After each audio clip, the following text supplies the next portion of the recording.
Segundo ano. Professor Jorge, mais uma vez, encontrando com vocês para dar continuidade às videoaulas, tá?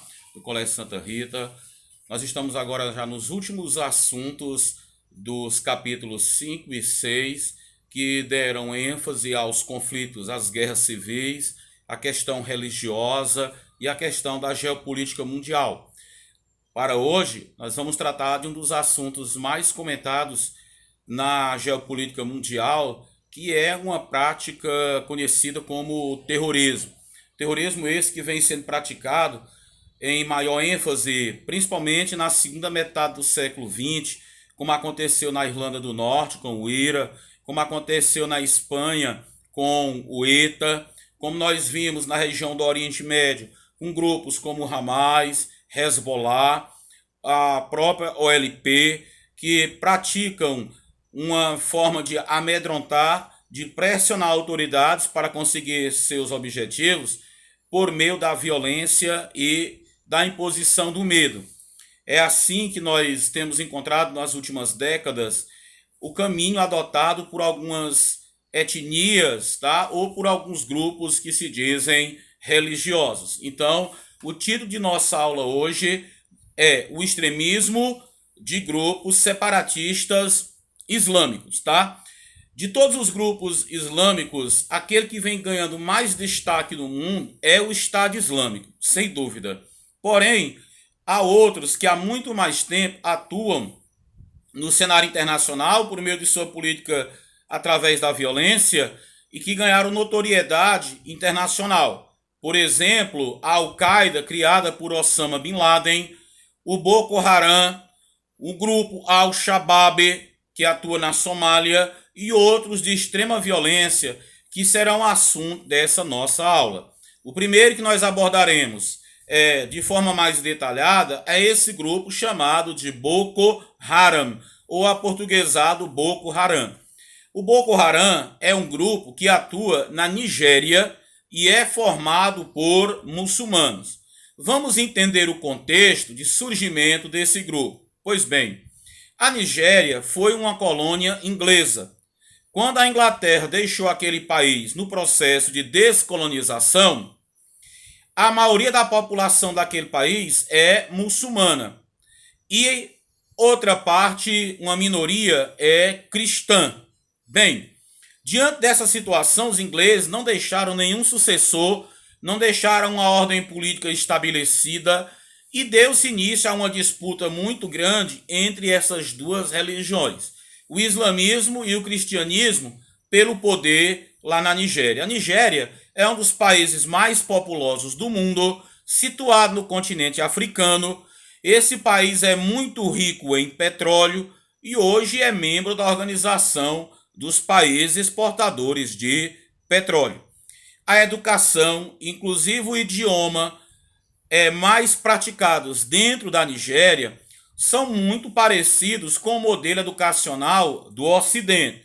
Isso porque eles seguem o modelo deixado pelos colonizadores ingleses.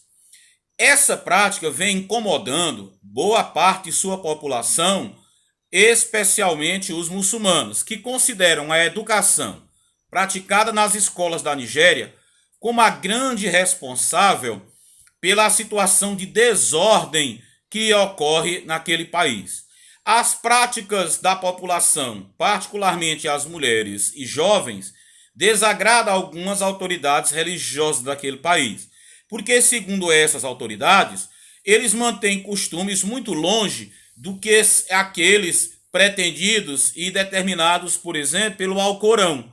O comportamento da população está muito ocidentalizado, levando a população desses países ao que eles chamam de uma perdição, porque não segue as regras estabelecidas pelo islamismo. Bem, diante desse impasse, um grupo de muçulmanos partiu para a luta armada e criou um grupo que é batizado por uma gíria nigeriana chamada de Boko Haram, que traduzido para a língua portuguesa poderia ser dito como: a educação ocidental é pecado. Ou seja, a educação que está sendo repassada para os jovens nigerianos está corrompendo essa população, e levando-os a práticas consideradas pecaminosas e imorais perante essa sociedade islâmica naquele país. Bem, esses islâmicos fundamentalistas criam esse grupo com o objetivo de lutar contra as autoridades nigerianas, que, segundo eles, estavam sendo omissas em lutar para que a população tivesse uma conduta mais condizente com uma pessoa que vai ganhar salvação, que não pratica a imoralidade. Eles armaram-se e passaram a lutar contra o exército, contra as autoridades nigerianas, em busca da implantação da Sharia naquele país.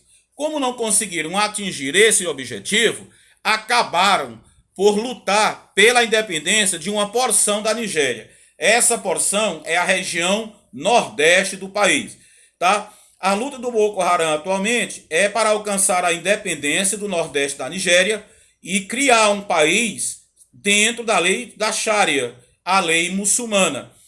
O Boko Haram ganhou grande notoriedade internacional quando em 2015, 2014, tá, passou a atuar de forma mais incisiva contra a população cristã, sequestrando garotas nas portas de escolas e na frente de igrejas cristãs. De uma só vez, o grupo chegou a sequestrar mais de 230 garotas entre 12 a 16 anos. Ninguém até hoje sabe o verdadeiro paradeiro dessas crianças. As autoridades nigerianas acreditam que elas foram sequestradas com os seguintes objetivos: tráfico de órgãos, exploração sexual pelos membros do Boko Haram, venda de órgãos ou então para casamento, venda as garotas para casamento. Diante dessa situação, as autoridades nigerianas buscaram apoio internacional e receberam principalmente de Michelle Obama, esposa do ex-presidente norte-americano Barack Obama, apoio internacional na luta para a libertação dessas garotas e para o combate ao Boko Haram. Se não bastasse isso, muitos dos membros do Boko Haram são hoje ex-membros da Al-Qaeda, aquele grupo criado e formado por paramilitares muçulmanos, criado na guerra do Afeganistão por Osama Bin Laden, tá? Então, hoje o Boko Haram é o grupo muçulmano da África mais bem armado, mas vem sofrendo seguidas derrotas das autoridades nigerianas. Entretanto, isso não tem garantido a descoberta do paradeiro dessas garotas. O Boko Haram lançou um vídeo apoiando incondicionalmente a ideia do Estado Islâmico de criar um califado na região da Síria e do Iraque. Califado é um governo liderado por um califa, uma autoridade religiosa e política, de onde emanaria todo o poder. O califa seria o legítimo sucessor de Maomé e líder dos muçulmanos. Lembrando que o Boko Haram, como Estado Islâmico, pertence à corrente sunita, tá ok? Diante dessa situação, o Boko Haram, que aqui você pode perceber as armas cruzadas, sua bandeira negra e um livro, o que mostra que eles estão dizendo que a verdadeira educação tem que ser aquela baseada nas leis do Alcorão, segundo as regras do islamismo, e não aquela que vem sendo praticada dentro da Nigéria. Nesse mapa aqui você pode ver o califado que o Boko Haram quer instituir na Nigéria. Você pode observar aí que é justamente na parte nordeste do país onde o grupo tem maior atuação. Tá aqui o Califado Islâmico do Boko Haram, grupo extremista, já controla grande parte do território nigeriano. E os ataques estão se tornando cada vez mais brutais. Para você ter uma ideia, o Boko Haram atacou um mercado público na Nigéria, abriu fogo, matando mais de 300 civis em um só final de semana, em um só ataque terrorista. As boas notícias vêm de que o grupo vem perdendo o poder graças à intervenção de tropas nigerianas e também tropas de países vizinhos, como Níger e Camarões, estão enfrentando militarmente o Boko Haram na intenção de evitar que esse grupo migre para dentro de seus territórios e continue aterrorizando a população daquela parte da Nigéria, que já começa a buscar refúgio nos países vizinhos. Quando ocorreu o enfraquecimento do Estado Islâmico, também começou a surgir o enfraquecimento do Boko Haram. Logo, o Boko Haram também está ocupando uma das regiões mais cobiçadas da Nigéria, porque é área rica em poços de petróleo. Há alguns anos o Boko Haram fez uma proposta. Que proposta foi essa? A libertação de alguns membros do Boko Haram que estão presos, em troca da libertação dessas garotas cristãs que estão sequestradas. Já são mais de 500 no total. As autoridades nigerianas se recusaram a aceitar a proposta, porque já havia o grupo extremamente violento, com seus principais líderes presos. Imagine com esses homens libertados. Agora, em 2017, algumas garotas foram libertadas, mas não por bondade do Estado Islâmico ou do Boko Haram ou por misericórdia, mas todas tinham sido transformadas em prostitutas para os membros do Boko Haram e estavam grávidas, portanto, não serviam mais para os interesses dos seus membros em relação a essas garotas. Tá? Pra você ter ideia, nessa figura eu mostro a você aqui que o grupo radical sequestra 276 meninas no ano de 2014, exatamente em 2014, no mês de abril. Agora, em 2019, mais alguns membros do Boko Haram foram presos, tá? Em compensação, as autoridades nigerianas dizem que o grupo está enfraquecido, mas em contraposição tomam uma atitude um pouco estranha. Em troca da liberdade de algumas pessoas feitas prisioneiras, íntegras e cristãos, libertou alguns membros do Boko Haram. Libertaram ele 40 pessoas que eram prisioneiras, em troca de alguns membros deles, Boko Haram, que estavam presos pelas autoridades nigerianas. O importante é saber que o grupo vem enfraquecendo, porém ainda é uma ameaça real lá na Nigéria. De todos esses grupos que eu citei no início da aula, Boko Haram, Estado Islâmico, eles têm como semente essa organização que você vê aí, a bandeira, Al-Qaeda. Al-Qaeda, que traduzido significa a base. Quando foi que a Al-Qaeda surgiu? Bem, na década de 1970, a União Soviética invadiu o vizinho Afeganistão. Queria a União Soviética dominar aquele país, colocar no poder alguém de sua confiança para poder obter uma saída para o Oceano Índico, visto que era importante para as políticas petrolíferas e comerciais da União Soviética no período da Guerra Fria. Para defender o território de seu país, os afegãos criaram vários grupos armados, muitos deles patrocinados pelos Estados Unidos, para lutar contra as tropas da União Soviética que haviam invadido o seu país. Um deles foi a Al-Qaeda, criada por um engenheiro formado em Londres, filho de um grande engenheiro, dono de uma grande construtora do Oriente Médio. Esse rapaz chamava Osama Bin Laden, que tinha sido treinado pela CIA e pelo FBI para ser um espião norte-americano na região do Oriente Médio, na região do Islã.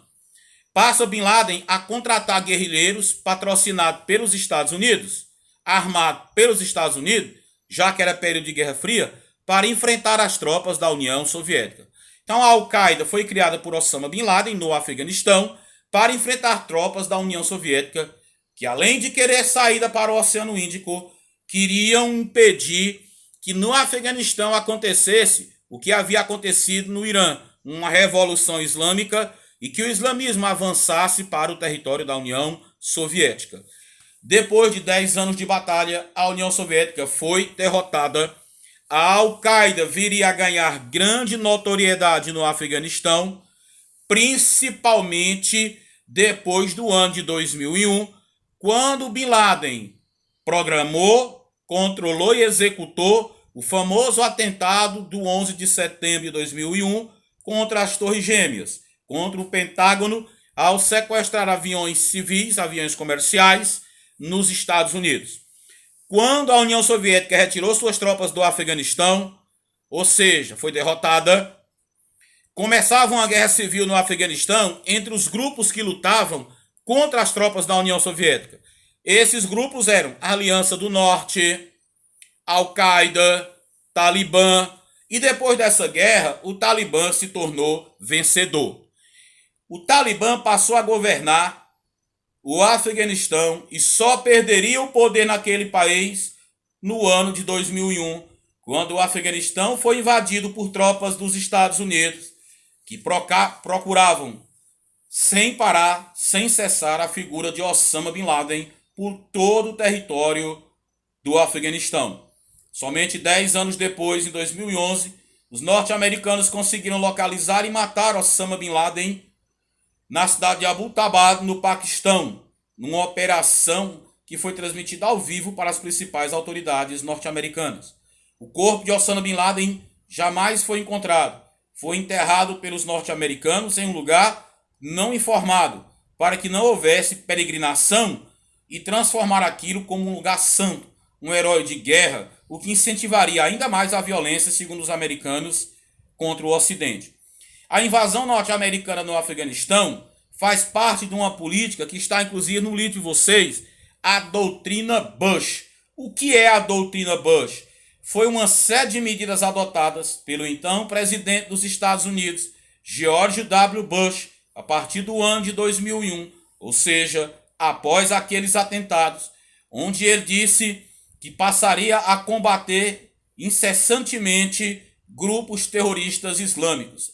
Criou inclusive uma expressão conhecida como o Eixo do Mal, que era formado por 3 países e, segundo o presidente dos Estados Unidos, ameaçavam a segurança norte-americana e a paz mundial. Esses 3 países à época eram Coreia do Norte, Iraque e Irã. O Afeganistão não fazia parte desse chamado grupo do terror, Eixo do Mal, mas foi a partir dessa política lançada por George W. Bush que muitos lugares do mundo passaram a ver o islamismo de uma forma errada, como uma religião de pessoas violentas ligadas ao terrorismo que defendiam a morte como uma forma de alcançar seus objetivos por meio da violência do terrorismo. Hoje, o Afeganistão não é mais controlado pelo Talibã, porque os norte-americanos, ao invadir o Afeganistão no ano de 2001, conseguiram derrubar o Talibã do poder, pois acusavam essa organização de ter contribuído com a Al-Qaeda para realizar o atentado de 2001. O Talibã se difere da Al-Qaeda no seguinte ponto: enquanto o Talibã pratica seus atentados terroristas nas regiões do Afeganistão, onde ele foi criado, e no Paquistão, a Al-Qaeda tem alcance global. Inclusive o Estado Islâmico é composto por ex-membros da Al-Qaeda, a Al-Qaeda da Península Arábica por ex-membros da Al-Qaeda do Afeganistão, tá? E o Boko Haram também tem ex-membros da Al-Qaeda entre seus participantes. Esse grupo ganha notoriedade a partir dos atentados de 2001. O Talibã tem essa bandeira como seu maior símbolo, tá bom? Cuidado não misturar essa questão do Talibã com a Al-Qaeda, ok? Isso é extremamente importante. Nós chegamos agora a um terceiro grupo, esse não é tão conhecido, Al-Shabaab, que atua na Somália e é um grupo terrorista extremista muçulmano que se diz de caráter político. Al-Shabaab quer dizer a juventude. A Somália não tem um presidente há no mínimo 16 anos. A Somália é composta, sua população, por diversos clãs e é uma área extremamente corrupta, situada no nordeste da África, em uma área conhecida como Chifre da África, devido ao formato que lá existe. Lá estão Somália, Eritreia, Djibouti, por exemplo, uma área onde é conhecida pela prática da pirataria no oceano, e os somalis são muitos desses praticantes da pirataria naquela região. Aí você vê imagens de alguns membros do Al-Shabaab, cujo principal objetivo é conquistar o poder e se tornar o governante na Somália, que tem vários clãs lutando entre eles. Hoje, o Al-Shabaab controla boa parte do centro e da região sul da Somália. Controla realmente a maior parte do território daquele país. E adota medidas extremistas semelhante àquelas praticadas pelo Boko Haram contra a população que não é de seu clã e principalmente contra a população o quê? Cristã, certo? O país é hoje visto como um lugar cheio de jihadistas, a jihadista de jihad, que é traduzida às vezes como a guerra santa, a guerra do islamismo contra a influência do Ocidente na sua política, economia e religião, tá? Depois que derrubaram em 91 o ditador Mohamed Siad Barre, nunca mais a Somália teve um governo que durasse ou que representasse a maioria de sua população. Não contente como atuar dentro do território da Somália, o Al-Shabaab passou a atacar a população de países vizinhos. Agora por quê? Alguns governantes de países vizinhos, cansados das atrocidades que o Al-Shabaab cometia não apenas contra a população da Somália, mas contra a população desses países vizinhos, formaram uma aliança militar, tá? E passaram a combater o grupo Al-Shabaab. Países como a Etiópia, a Somália, Djibouti, Eritreia e outros países vizinhos passaram a combater os membros do Al-Shabaab para acabar com esse grupo que não tem um ideal em si, que não seja a conquista do poder por meio da violência e a imposição de uma religião, de um governo extremista, fundamentalista naquele país. E a missão vem sendo bem sucedida. Porém, alguns atos praticados pelo Al-Shabaab têm chamado a atenção do mundo. Eles invadiram o vizinho Quênia, se dirigiram a uma universidade e durante a madrugada perguntavam aos universitários que estavam nos alojamentos qual era a sua religião. Quando esses diziam que eram cristãos, eram imediatamente assassinados com um tiro na cabeça. A única razão para morrerem era ser cristãos e não seguirem o islamismo. Agora, por que o ataque ao Quênia? Porque é um dos países que mais fornece dinheiro e logística para combater os membros do Al-Shabaab. A Tanzânia é outro país que já passou por essa situação. Os membros do Al-Shabaab invadiram o museu no Quênia e vieram a detonar todos os turistas que estavam no lugar, até que as autoridades chegaram, houve troca de tiros e mataram os membros do Al-Shabaab, que continua sendo temido e praticante do terror baseado no fundamentalismo islâmico na região do chifre asiático. Essa imagem que você está vendo aí, Azerbaijão e Armênia, são duas repúblicas, dois países, hoje absolutamente independentes, que um dia fizeram parte da ex-União Soviética. A União Soviética era formada por 15 países, aí nós temos a imagem de 2 dos 15 que faziam parte. O Azerbaijão é um país muçulmano, enquanto a Armênia é um país o quê? Cristão. Perceba que de laranja há uma região chamada de Nagorno-Karabakh, situado entre os dois países. Na verdade, Nagorno-Karabakh está dentro do Azerbaijão. Vamos agora colocar os pontos nos is para você entender por que esses dois países e essa região de Nagorno-Karabakh fazem parte de nossa aula de hoje. Em 1991, com o fim da União Soviética, Azerbaijão e Armênia declaram sua independência, tornando-se países membros da comunidade internacional, não mais como parte da União Soviética, mas como independentes. Dentro do Azerbaijão existe uma província chamada Nagorno-Karabakh, como o estado de São Paulo, no Brasil, por exemplo. Nagorno-Karabakh é habitado por cristãos, percebeu? Apesar de Nagorno-Karabakh estar dentro do Azerbaijão, a sua população, mais de 90%, constituída por cristãos. Por sua vez, a população do Azerbaijão é muçulmana. Em 1991, Nagorno-Karabakh se declara independente do Azerbaijão, logo que aquele país se torna independente da União Soviética. As forças armadas muçulmanas do Azerbaijão atacaram os cristãos separatistas que moram em Nagorno-Karabakh. Agora, de onde vieram esses cristãos de Nagorno-Karabakh se o Azerbaijão é muçulmano? Bem, a população cristã da Armênia sofreu em 1915 uma grande fome e uma grande perseguição do exército turco. Muitos fugiram para o Nagorno-Karabakh no Azerbaijão para não morrer. E lá fincaram suas raízes, seu idioma, sua religião, sua cultura e vivem principalmente na agricultura naquela região. Quando a União Soviética acabou, quis Nagorno-Karabakh se tornar independente totalmente do Azerbaijão e aí buscar dois caminhos: ou a independência para virar a República de Nagorno-Karabakh, ou então alcançar a independência do Azerbaijão para ser anexado à Armênia. Ok? Porém, nenhuma dessas situações foi alcançada por Nagorno-Karabakh, porque o exército do Azerbaijão atacou os separatistas cristãos que queriam separar Nagorno-Karabakh do Azerbaijão. Diante da situação, tropas da Armênia atacaram o exército do Azerbaijão em Nagorno-Karabakh. Por que o exército da Armênia se meteu nesse movimento separatista? Disse as autoridades armênias, disseram que era para proteger seus conterrâneos, que são cristãos armênios que moram em Nagorno-Karabakh.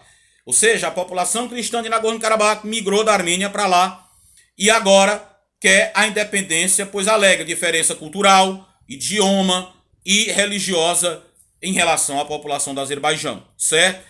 Como não conseguiu a independência, o conflito que aconteceu na década de 1990, de 1991 a 1994, terminou com um cessar-fogo, com um armistício, que decretou o seguinte: não seria aceita a independência de Nagorno-Karabakh em relação ao Azerbaijão, mas lhe foi dada ampla autonomia para se autogovernar, mas não seria independente. O Azerbaijão também alega não permitir a independência de Nagorno-Karabakh porque a região tem muitas riquezas naturais, principalmente hidrocarbonetos, como petróleo e gás natural. No final dos anos 90, a Armênia pressiona o Azerbaijão e consegue com que seja proclamada a República de Nagorno-Karabakh, mas apenas autônoma, como é, por exemplo, a Catalunha na Espanha. Mas independência de jeito maneira, nem pensar. Recentemente, aviões do Azerbaijão e da Armênia entraram em conflito na fronteira entre os dois países. Novamente, o movimento de independência de Nagorno-Karabakh se acende, mas dessa vez a situação ganhou outra conotação. As autoridades do Azerbaijão acusam a Armênia de derrubar seus aviões e de atacar seus soldados que estão na fronteira com a Armênia. A Armênia diz que os aviões do Azerbaijão entraram no espaço aéreo da Armênia, por isso foram derrubados. Nessa troca de acusações, a comunidade internacional espera a manifestação do país mais importante da região, os quais a Armênia e a Azerbaijão são muito ligados política e comercialmente, porque ambos fazem parte da comunidade dos Estados independentes. Que país é esse? A Rússia. Porém, a Rússia ficou em cima do muro, não tomou partido por um e nem por outro. Por quê? Historicamente, a Armênia sempre foi uma grande aliada de Moscou. Nunca houve problemas entre a Armênia e a Rússia. Pelo contrário, há bons laços comerciais e políticos entre eles. Já o Azerbaijão, que é um país riquíssimo em petróleo, tem uma população pobre, é governado por um ditador, mas é o maior comprador de armas da Rússia. Agora, o que faz a Rússia? Apoia a Armênia, que historicamente é uma aliada sua, ou apoia o Azerbaijão, que é hoje um dos maiores compradores de armas que a Rússia possui? O que fazer a Rússia? Ficou em cima do muro, para não perder o apoio de um e nem do outro. Mas a comunidade internacional apontou um culpado para os novos conflitos entre a Armênia e o Azerbaijão. Culparam o Azerbaijão. Por quê? Porque o Azerbaijão está enfrentando um grande problema de crise econômica, fome. O seu ditador está querendo criar uma guerra para levantar o espírito nacionalista e patriótico da população do Azerbaijão, envolver-se numa guerra e a população não perceber os problemas sociais e econômicos que o país está vivendo. Porém, Nagorno-Karabakh continua como autônomo, mas não conseguiu a independência. Por que citar esse conflito nessa guerra? Porque é mais um conflito onde está a presença de muçulmanos contra cristãos ou a presença de separatistas. Bem, meus amigos, encerramos os assuntos desse capítulo e vamos dar continuidade na próxima aula à parte da organização que tenta contornar essas situações, que é a Organização das Nações Unidas. Um abraço.